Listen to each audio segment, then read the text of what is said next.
Hi Year 11, welcome to the third part of Macbeth, a summary. In this part, we're going to have a look at Act 3. Macbeth, as you now know, is King of Scotland. The act opens with a short soliloquy from Banquo. Banquo's thoughts reveal that he doesn't trust Macbeth.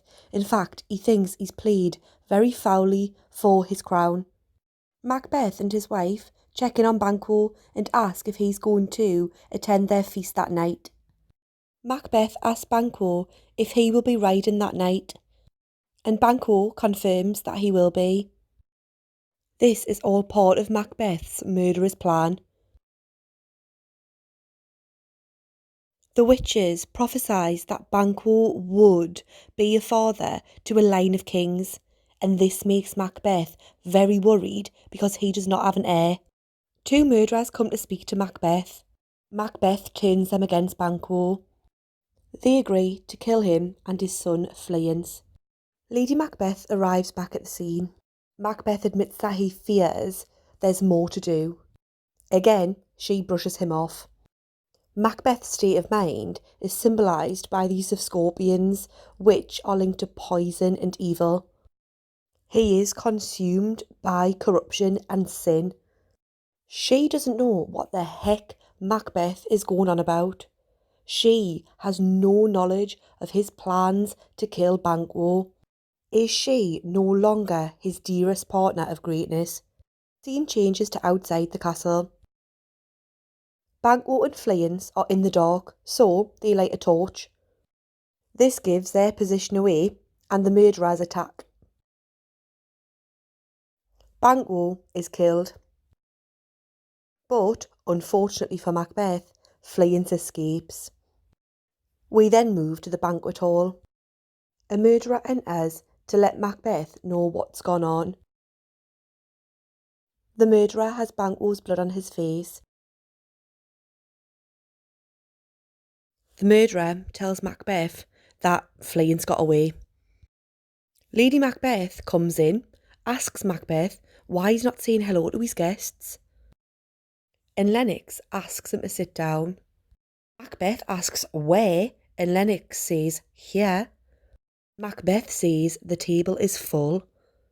Lennox points at what he believes is an empty seat. And Macbeth is stunned. He can see the ghost of Banquo. He cries, he panics, he stumbles backwards. Nobody else can see it. Lady Macbeth tries to calm down the situation.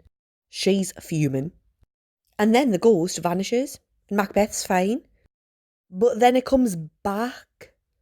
Macbeth begs it to leave him alone. The ghost leaves once again, and once again, Macbeth feels better. Lady Macbeth is not impressed. Macbeth's fit has completely embarrassed her. So, again, taking control, she orders everybody to get out.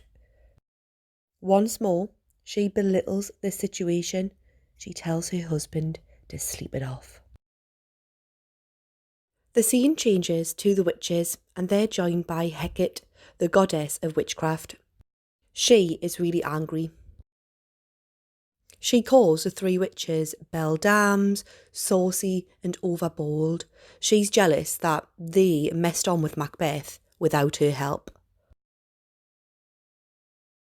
The goddess of witchcraft wanted to show off her powers. She tells the witches that she's going to plot something so cruel, and she's going to take a droplet of vapour from the moon to create 3 artificial sprites.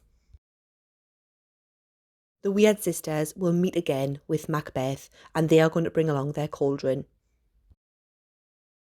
The witches leave, and the scene changes to Lennox and another lord who are having a conversation about what is going on and what has happened.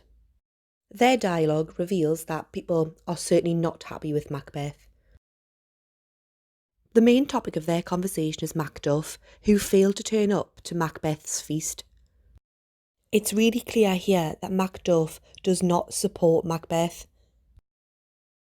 The Lord confirms that Macduff has joined Malcolm in England. It is so important to remember that Malcolm is the rightful heir to the throne. And because of these rumours, Macbeth is preparing for battle. The Lord also confirms that Macduff has absolutely no intention to return to Scotland under the reign of Macbeth. Tensions are most certainly rising, and Lennox admits that Macbeth is monstrous. People are relying on Macduff to bring him down. The act ends, but the story isn't finished yet.